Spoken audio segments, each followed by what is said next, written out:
वरिष्ठ पत्रकार नरेश कौशिक साहब हैं। कौशिक साहब, क्या ये नहीं हो सकता है क्या कि हम लोग आपसी विवाद को, चाहे सीमा विवाद हो या फिर दूसरे विवाद हो, उसको भूल जाएं और तीनों देश एक ट्रेड के फ्रंट पे या कारोबार के फ्रंट पे एकजुटता दिखाएं? क्योंकि पूरी दुनिया ट्रंप से तब कह सकते हैं कि तंग आ चुकी है। उसको एक दूसरा पावर सेंटर दिखना चाहिए। ट्रंप को भी एहसास होना चाहिए कि हम अकेले दुनिया को नचा नहीं सकते, और भी लोग हैं जहां पर अपॉर्चुनिटी बनती है। देखिए, बिल्कुल होना चाहिए और हो सकता है, लेकिन मुझे नहीं लगता कि हम ये एक ग्रुप बनाना वेस्टर्न ग्रुप के खिलाफ एक बहुत अच्छी बात है। हमें तो लगता है कि चीन और अमेरिका को अलग गुट बनाने दीजिए, और जो दूसरे जो लाइक माइंडेड डेमोक्रेसीज हैं जिसकी मैंने पहले बात की थी, उनको एक होना चाहिए, क्योंकि वो दोनों ही अमेरिका और चीन दोनों को शक की निगाह से देखते हैं।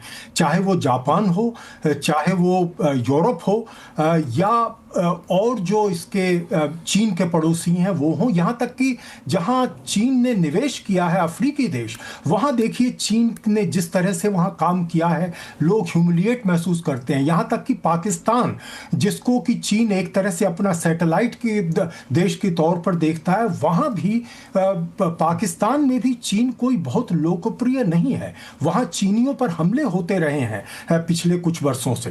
तो लेकिन इसका मतलब ये नहीं है कि जो है हम चीन के साथ में हमारे रिश्ते अच्छे नहीं हो सकते।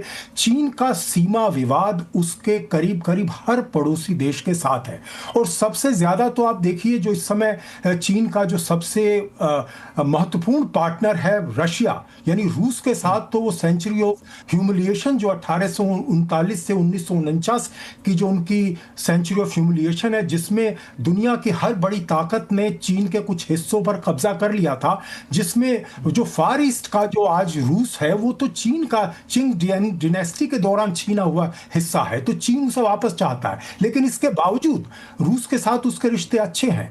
मुझे ऐसा लगता है कि यानी चीन के साथ रूस के रिश्ते अच्छे हैं। मुझे ऐसा लगता है कि हमें भारत को दो तरह से देखना चाहिए। एक तो रिश्ते हमें सुधारने की कोशिश करते रहना चाहिए, और उसका दो फायदे हैं। एक तो यह है कि हमें पाकिस्तान को अलग थलग करना बहुत ज़रूरी है, क्योंकि पाकिस्तान का जो आतंकवाद है, जिसकी तरफ ये इस सम्मेलन में भी इसका जिक्र हुआ, जबकि पिछली जो मिनिस्ट्रियल बैठक में नहीं था, इस बार जो मोदी जी ने इसका किया और उसके बाद में शी ने भी उसको एक्सेप्ट किया है, ये महत्वपूर्ण बात है। यानी पाकिस्तान को अलग थलग करने के लिए ये जरूरी है। दूसरी बात यह है कि इस समय जो जरूरत है भारत की, उसमें चीन का निवेश हमें चाहिए, क्योंकि चीन का अगर निवेश होगा, चीन का पैसा यहां लगेगा, तो चीन उस जो भी उद्योग हैं उनको बचाने के लिए वो पाकिस्तान पर भी दबाव डालेगा कि भाई आप जो है मेरे निवेश पर आप कोई खतरा नहीं खड़ा कर सकते, तो आपको ये करना, लेकिन ये काम हमें बहुत सतर्कता से करना होगा, बहुत सतर्कता के साथ करना होगा। क्योंकि हम उस पर निवेश चाहते हैं, लेकिन ऐसा नहीं है कि हम उसको खुली छूट दे दें। हम उसको अपनिवेश नहीं बन सकते। टेक्नोलॉजी वाला जो मामला है, हाँ, निवेश चाहते हैं लेकिन अपनिवेश नहीं बनना चाहते हैं। अक्षय भांबरी साहब, आपने हमारे पैनलिस्ट की राय सुनी। हालांकि कुछ लोगों ने आपके इस लॉजिक से सहमति नहीं जताई, जिसमें आपने कहा कि रिएक्टिव हम लोग पॉलिटिक्स या रिएक्टिव डिप्लोमेसी कर रहे हैं। हाँ, चीन के साथ भी कई सारी चीज़ें हैं जो चाहेगा कि भारत के साथ संबंध मजबूत करे, सीमा विवाद को छोड़ भी दे। तो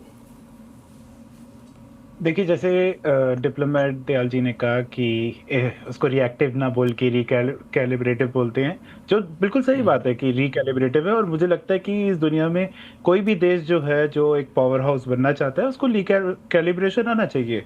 उसको आना चाहिए कि किस तरह से जो हालात बदलते हैं देश दुनिया के, उस हिसाब से अपनी नीतियों में सुधार करे या बाकी चीज़ें करे। मैं बिल्कुल उनसे सहमति रखता हूँ, मगर हमें ये भी सोचना है कि रिकैलिब्रेशन भी एक चीज़ होती है कि हमें लॉन्ग टर्म पार्टनर्स जो हैं वो नहीं मिल पाते हैं। जैसे आपने देखा पहलगाम अटैक के बाद या ऑपरेशन सिंदूर के बाद भारत के साथ एक बुरी चीज़ हुई थी कि कोई भी देश जो है खुल के सामने नहीं, बहुत इजराइल आया था रशिया कुछ तो कई महीनों में आया था, पर कोई और देश जो है, इंक्लूडिंग यूएस जो है, कोई देश जो है वो हमारे साथ नहीं आया था। किसी ने खुल के ये नहीं बोला था कि ऑपरेशन सिंदूर जो है वो सही हुआ। सबने ये बोला था पहलगाम अटैक जो है वो बिल्कुल गलत हुआ। तो रिकैलिब्रेशन में कभी-कभी ये होता है कि क्योंकि आप अपनी जो पॉलिसीज़ हैं, जो अपनी जो नीतियाँ हैं, वो अपने समय के साथ चेंज करते रहते हैं, तो आपका जो आपके जो अपने मुद्दे होते हैं और जो लॉन्ग टर्म पॉलिसीज़, जो लॉन्ग टर्म पार्टनर्स जो होते हैं, वो मिलना कभी-कभार मुश्किल होता है। पर अभी भारत के सामने द्वंद ये है कि जो आप अपने बाकी पैनलिस्ट से पूछ भी रहे थे कि क्या भारत जो है वो बाकी मुद्दों को एक किनारे रख के चीन और रशिया के साथ, तो रशिया तो हमारा अच्छा पार्टनर है, चीन और रशिया के साथ मिलके एक नया वर्ल्ड ऑर्डर लिख सकता है और अपने जो इंटरेस्ट है उसको प्रोटेक्ट कर सकता है? बिल्कुल कर सकता है, और यही करना चाहिए कि अपने इंटरेस्ट जो हैं, अपने देश जो है, वो नेशनल इंटरेस्ट सबसे ऊपर है, उसको करना चाहिए।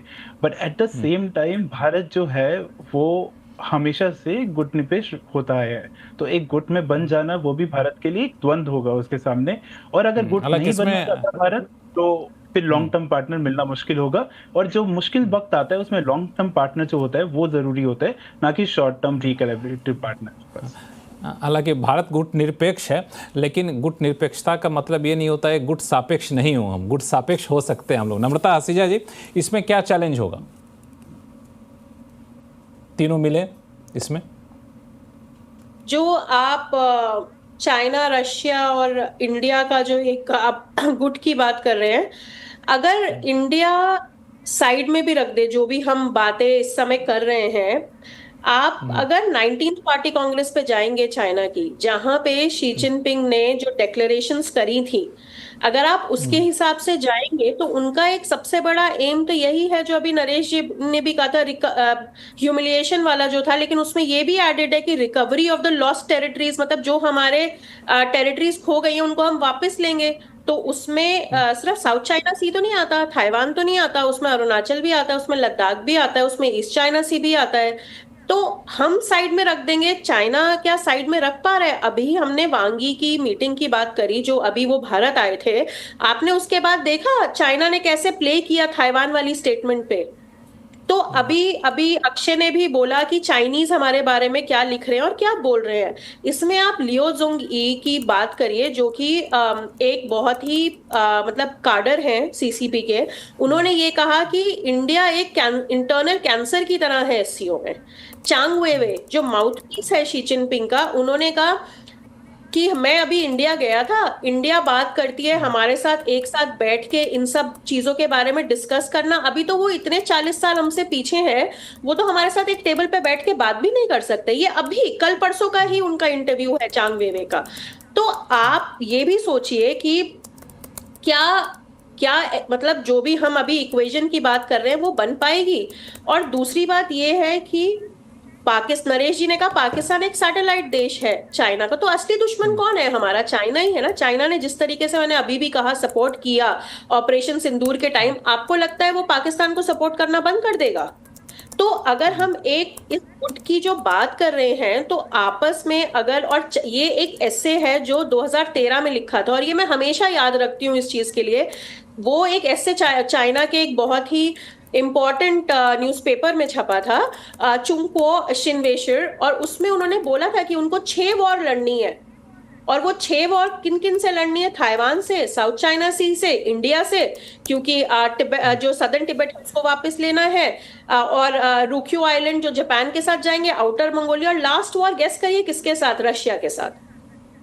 तो हम ये सब बातें डिस्कस करना ठीक है, टेम्पररी बेसिस पे हम ठीक है, हम रीअलाइनमेंट कर रहे हैं या फिर हम रिकैलिब्रेशन कर रहे हैं, लेकिन आप लॉन्ग टर्म देखिए किस तरीके से आप सस्टेन करेंगे एक ऐसा, और मतलब एक लॉन्ग ऐसा टर्म में सस्टेन करना है एक बड़ी चीज होगी। चूंकि शो का समय कम है, इसलिए मैं आपको बीच में रोकता हूं। संक्षिप्त में एम्बेसडर दयाल साहब, रशिया की बात करें तो रशिया के साथ लंबी बातचीत हुई, 45 मिनट तक गाड़ी में जाना अकेले।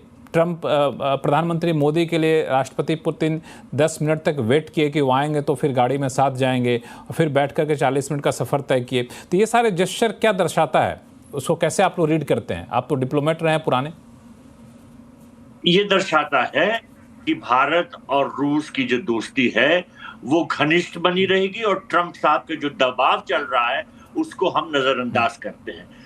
ना हम तेल लेना बंद करेंगे बल्कि बढ़ाएंगे, और रूस के साथ जो हमारे रिश्ते हैं डिफेंस क्षेत्र में और सब तरह से वो और बढ़ते जाएंगे। देखिए, फोकस सबसे ज्यादा चाइना इंडिया पे रहा है इस SCO समिट में, और जो ये रिसेंट हम देख रहे हैं कि कुछ इम्प्रूवमेंट नजर आ रहे हैं, ये सिर्फ एक टैक्टिकल है और ट्रम्प टैरिफ्स के संदर्भ, और डायलॉग जरूर रिज्यूम हुआ है जैसे ट्रेड मैटर्स पे और पीपल टू पीपल एक्सचेंजेस पे, लेकिन जो स्ट्रेटेजिक और सिक्योरिटी कोऑपरेशन है वो नहीं मुमकिन है, और जो ट्रस्ट डेफिसिट है जैसा सब पैनलिस्ट ने कहा वो बहुत गहरा है, और जो उसको पूरा करना पड़ेगा, ट्रस्ट डेफिसिट को पूरा करना पड़ेगा, क्योंकि हाँ सस्पिशन के तरह चीन जो है वो एक मेजर जनरल संजय मेस्टन साहब, यहाँ से आप कौन सा एक्शनेबल पॉइंट देखना चाहेंगे इस पूरी मीटिंग के बाद? बड़ा अच्छा आपने सवाल होता है, क्या एक्शनेबल पॉइंट चाहेंगे। मेरे ख्याल भारत की जो एक छवि है वो और दिखी है इस टाइम, और सबसे बड़ी चीज़ ये है कि प्रेसिडेंट ट्रंप को मेरे ख्याल सबसे बड़ा एक्शनेबल पॉइंट ये गया है कि जो प्राइम मिनिस्टर ऑफ इंडिया की और प्रेसिडेंट पुतिन की जो बॉडी लैंग्वेज है, और खासकर जो आज 45 मिनट्स कार में गए थे और फिर 55 मिनट्स की मीटिंग है, मेरे ख्याल बहुत स्ट्रॉन्ग प्रेसिडेंट ट्रंप को जाता है, अमेरिका को तो नहीं, प्रेसिडेंट ट्रंप, क्योंकि वो एक्चुअली आज शायद यही वजह है कि प्रेसिडेंट ट्रंप ने ये सारे विजुअल देखे हैं और उसके तुरंत बाद सोशल मीडिया ट्रूथ पे अपना एक बड़ा सा पोस्ट लिखा भारत को लेकर के।